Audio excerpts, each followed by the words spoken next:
Hi, my name is Dallas Connolly, and it is November 29th, 2017, and this is me pre-tea. Hey, this is Dallas Connolly, and this is my voice 1 month on tea. Hey, this is Dallas Connolly, and this is my voice 2 months on testosterone.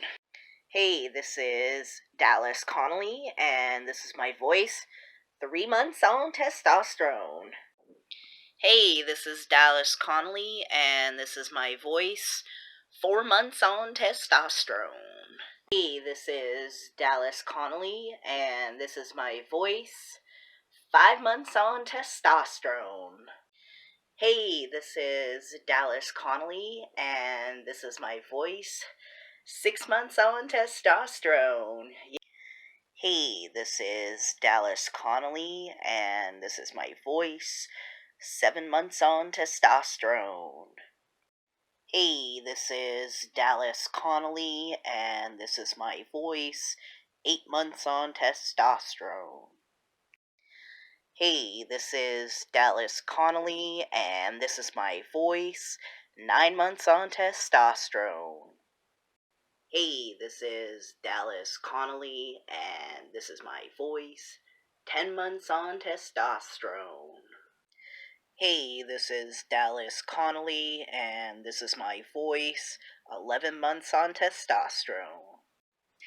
Hey, this is Dallas Connolly, and this is my voice 1 year on testosterone. Hey, this is Dallas Connolly, and this is my voice 1.5 years on testosterone. Hey, this is Dallas Connolly, and this is my voice 2 years on testosterone. Hey, this is Dallas Connolly, and this is my voice 2 years on testosterone. I finally hit the 2-year mark. So I haven't done an update video since my 1.5 years on testosterone, so this update is long overdue. And I've actually had a lot of changes, and things happened since my last update that I'd like to talk about. So I guess first of all, changes that I've experienced from being on testosterone from 1.5 years to now the 2-year mark is I am getting a lot more body hair growth and facial hair growth. So I haven't shaved my face in about 2.5 months. Did no shave November, so to speak. And yeah, so I have this is how much I can grow at 2.5 months of no shaving. So don't know how well you'll be able to see it on camera, but I'll try to get in as close as I can here.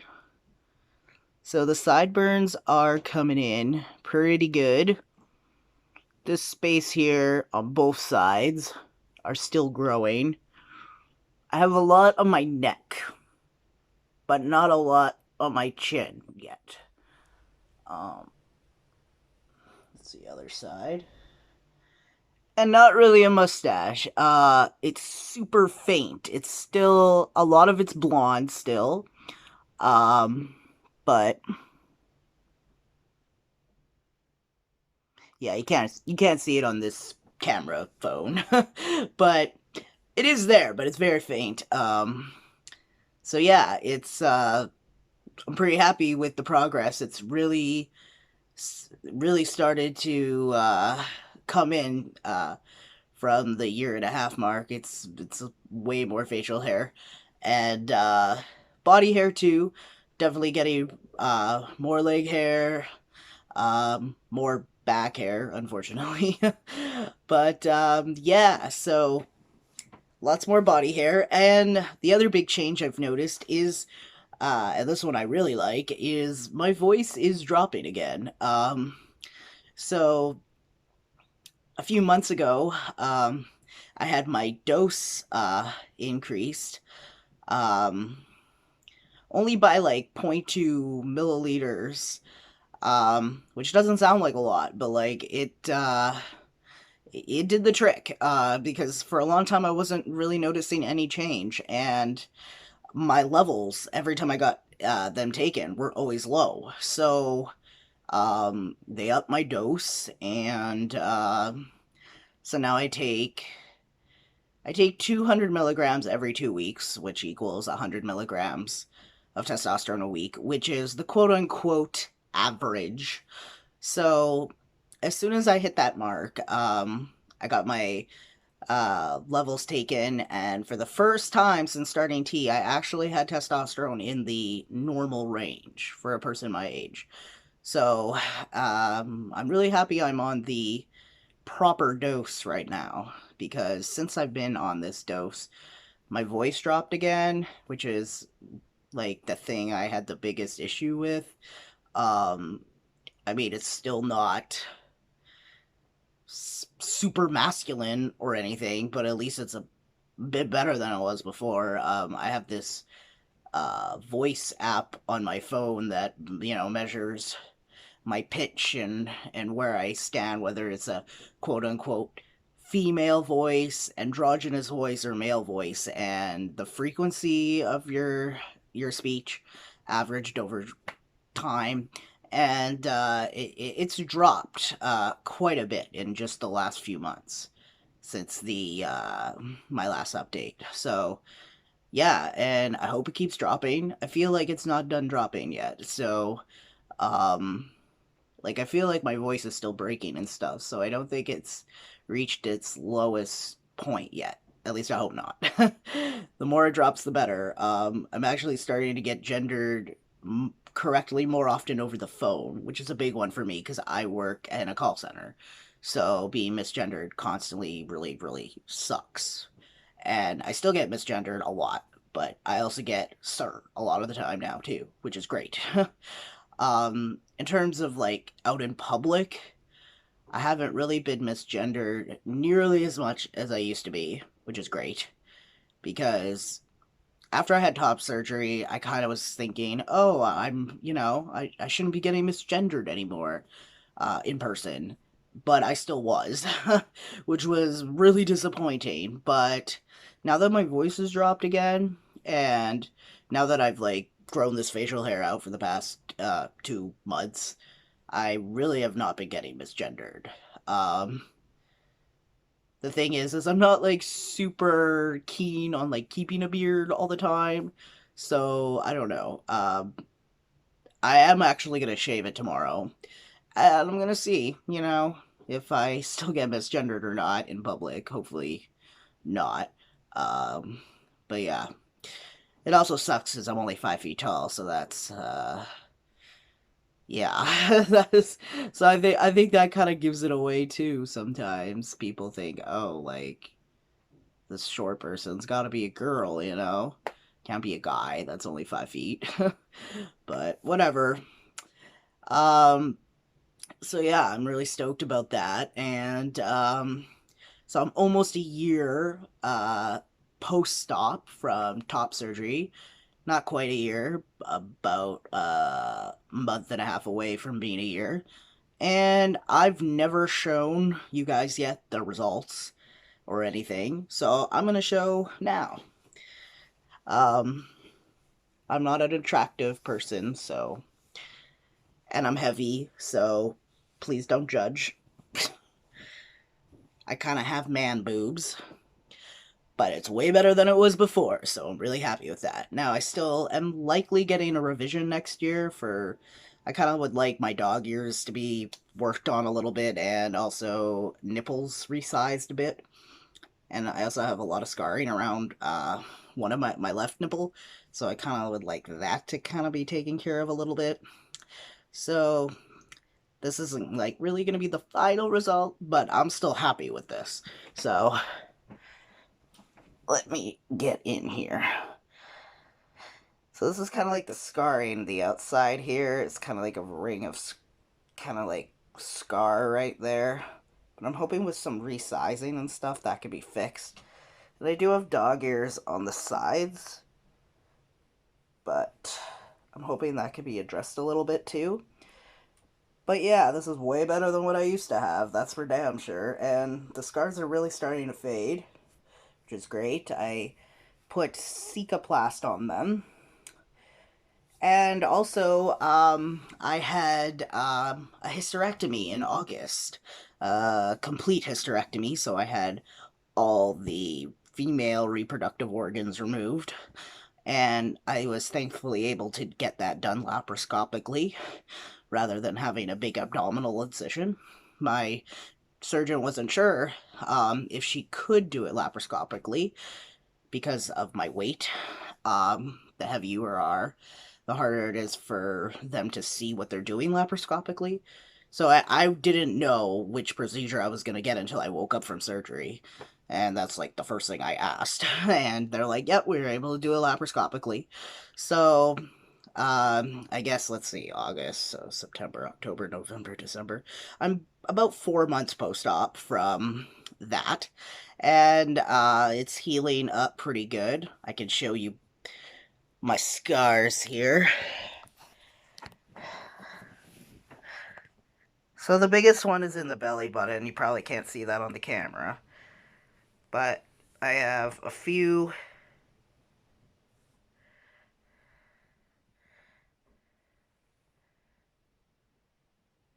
And then I have one other one down here, but I'm not gonna pull down my underwear for you to see that. It's pretty low down. But yeah, so that the hysterectomy went smoothly. The recovery was easy compared to top surgery recovery. I was able to move around a hell of a lot more than with top surgery. Um, so yeah, I only missed 4 weeks of work for the hysterectomy. So yeah, it went pretty smooth. There wasn't really any complication. I did take antibiotics for about a week afterwards, because one of my incisions, it wasn't infected, but she thought there was a chance it possibly could get infected, so I took it as a precautionary measure. And yeah, everything went fine. And yeah, I'm really happy I at least have 2 surgeries out of the way with. I do want bottom surgery, preferably I'm thinking phalloplasty, but that's probably a few years in the future from now. So other than my top surgery revision, um, I don't really think I'll be having surgery, transition related surgery, anytime soon, really. But yeah, in terms of any other updates for you, I can't really think of many. My nose is getting bigger. I can see that. That's one effect of testosterone is your nose gets bigger, and mine definitely is. My hairline is receding. Um, but I'm not bald yet. So that's great because I was so concerned about going bald, and it still very well could happen. But the longer I have my hair, the happier I could be. So I kind of am enjoying my hair for as long as I have it. That's why I dye it cool colors all the time. Well, that and the fact because I'm pretty gray and I like to cover that up too. But yeah, I just got this done recently. But yeah, I don't really think I've had any other noticeable change since the 1.5 year mark that I did a video for. Fat redistribution, I think, has happened a little bit more. I feel like more has gone to my stomach from my hips and my thighs because I am the same weight as I was at the 1.5 year mark, but I noticed like clothes fit me a little bit differently, and yeah, I just feel like my stomach has gotten bigger. Um, One thing I will mention that I wanted to kind of mention, now I'm not saying this to deter people from going on testosterone, but just kind of like a warning. If you if you have high or borderline high blood pressure or high cholesterol, um, or high like sugar or high triglycerides before you take tea, testosterone will likely push you over the edge into the high category because testosterone does increase your blood pressure. Like it's a fact, it does. And it does increase your cholesterol and your triglycerides and your sugar, blood sugar. It will do that no matter like what. So if you're already borderline high or high before you take tea, it's going to get higher. So now I have to take high blood pressure medication, because I was borderline high before, and now I'm definitely in the pretty high range. So I just had to start taking blood pressure meds, and I'm not on cholesterol meds yet, but I might have to be in the future. So yeah, I don't want to deter people from taking testosterone, but I feel like this is something that's like really glossed over that no one really talks about as like a potential downside of testosterone. So I just want to make people aware that if you are already borderline high or high, that you need to keep up on that, and you may need to be on meds for this stuff. And unfortunately, high blood pressure meds and stuff you need to be on for the rest of your life once you start it. So just want you to be aware of that. Like it can affect other aspects of your health that you need to watch out for. But I have no regrets of taking testosterone. I already knew before taking tea that I was very likely going to have to end up going on lifelong medication for other issues. So, but I just wanted to make that point out there because I feel like not very many people talk about that. But yeah, things are looking good. 2019's been a hell of a ride. Lots of stuff transition wise. Early in the new year 2020, I'm going to be getting my um, name and gender legally changed on all my documents. I wanted to do that this year, but like with all the surgeries and stuff, I didn't really have time to do that. So yeah, so that's kind of like my big goal transition wise in the new year. So yeah, I'll probably do another update at the 2.5 year mark unless something major happens, but before then. But yeah, hope you all enjoyed my video, and peace out for now.